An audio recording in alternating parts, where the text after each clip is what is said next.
नमस्कार, केबी न्यूज़ देख रहे हैं आप। केबी न्यूज़ खबर आपकी में आपका स्वागत है। आज की हमारी खबर का शीर्षक है अब की बार किसकी सरकार।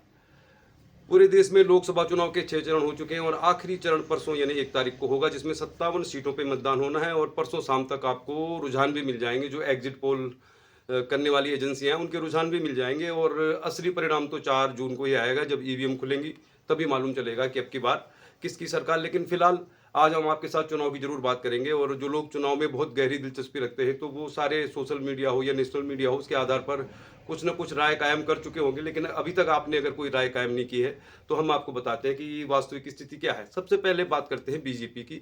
देश की सबसे बड़ी पार्टी, जिसके लीडर हैं प्रधानमंत्री नरेंद्र मोदी। पिछले 2 टर्म से बीजेपी को केंद्र में स्थापित किया उन्होंने और उनके दम पर ही बीजेपी 2 चुनाव जीतने में सफल रही। तो अब की बार 400 पार के नारे को लेकर हम जरूर आपके साथ जानकारी शेयर करना चाहेंगे और इस नारे में कितनी सच्चाई है इसकी भी बात करेंगे। दरअसल हमारे देश में लोकसभा की 543 सीटें हैं और 543 सीटों में से 132 सीटें जो है दक्षिण भारत में हैं। तो मोटा मोटा ये मान के चलिए कि 132 सीटों की अगर बात करें तो तेलंगाना, केरल, तमिलनाडु, यहाँ पर बीजेपी की स्थिति लगभग शून्य है, ना के बराबर है।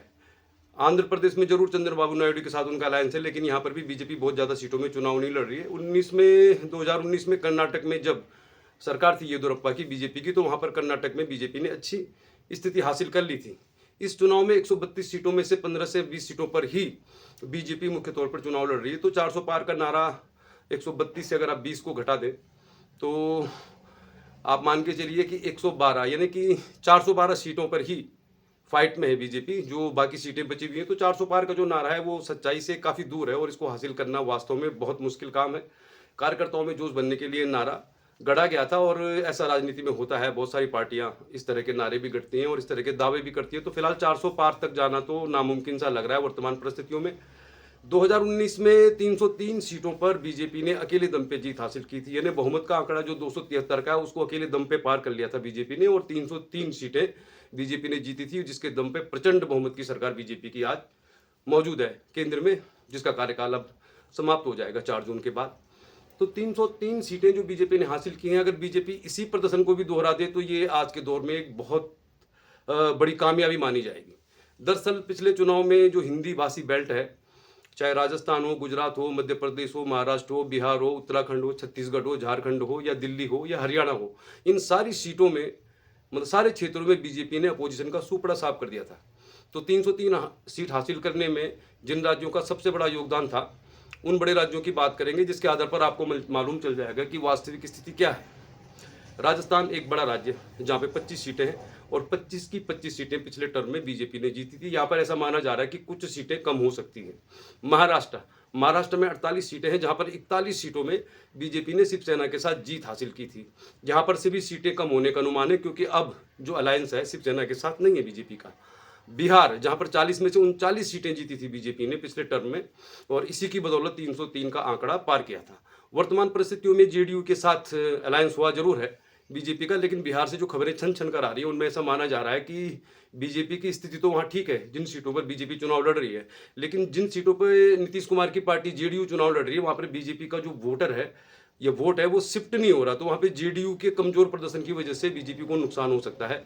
इन बड़े राज्यों की बात हम खाली करें अगर, कर्नाटक में भी समय स्थिति अच्छी नहीं है, क्योंकि पिछले टर्म में येदियुरप्पा की सरकार थी, तो इस समय जो है कांग्रेस की सरकार है और वहाँ पर ऐसा माना जा रहा है कि कांग्रेस काफ़ी बेहतर प्रदर्शन करेगी कर्नाटक में।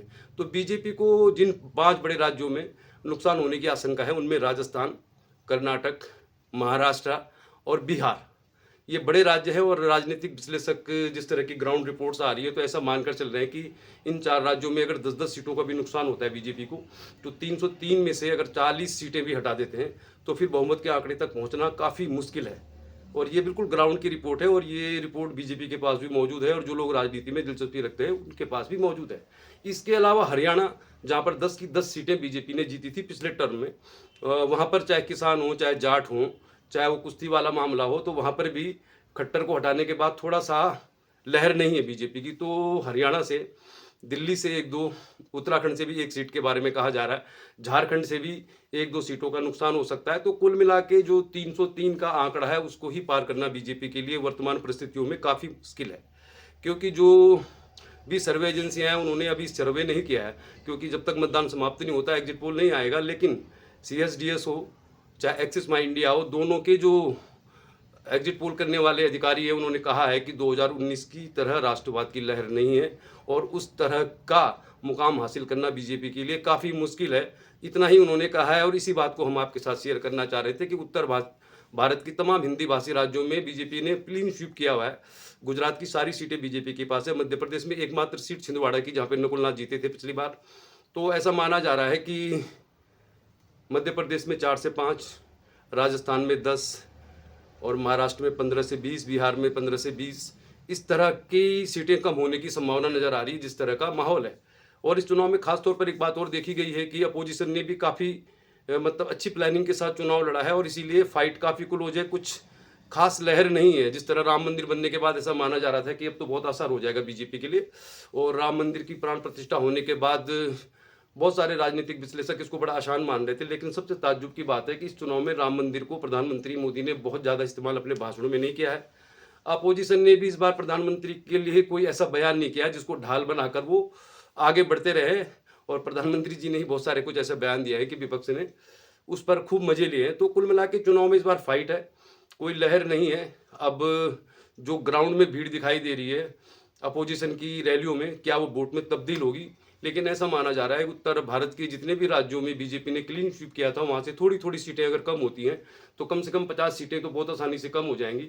तो 303 में से अगर 50 घटा देते हैं तो फिर जो आंकड़ा है 253 तक ही पहुँच रहा है, यानी पूर्ण बहुमत तक नहीं पहुँच रहा है। 3 सीटें जिनमें सबकी नज़र है दिल्ली नॉर्थ ईस्ट, जहाँ पे कन्हैया कुमार और मनोज तिवारी के बीच इलेक्शन हो रहा है, इस सीट पर सबकी नज़र है। देश दुनिया की मीडिया में ये सीट चर्चा का विषय बनी हुई है। अमेठी की सीट है जहाँ पर स्मृति ईरानी और KL शर्मा के बीच चुनाव हो रहा है, और मंडी हिमाचल की सीट जहाँ पे विक्रमादित्य सिंह और कंगना रनौत के बीच चुनावी मुकाबला है। तो इन 3 सीटों पर लोगों की खास तौर पर दिलचस्पी है। बाकी मुकाबला इस बार काफ़ी टाइट है, काफ़ी फाइट है। उत्तराखंड की सीटों की बात करें अगर हम, तो उत्तराखंड में लोकसभा की 5 सीटें हैं, और जितनी भी हमने मतलब सर्वे एजेंसियाँ हों, चाहे वो BBC लंदन हो, ग्लोबल न्यूज चाइना हो, चाहे अमेरिका की एजेंसी हो, चाहे फलौदी का सट्टा बाजार हो, तो पौड़ी गढ़वाल की सीट को लेकर स्पष्ट तौर पर किसी भी सर्वे एजेंसी ने कुछ नहीं कहा है।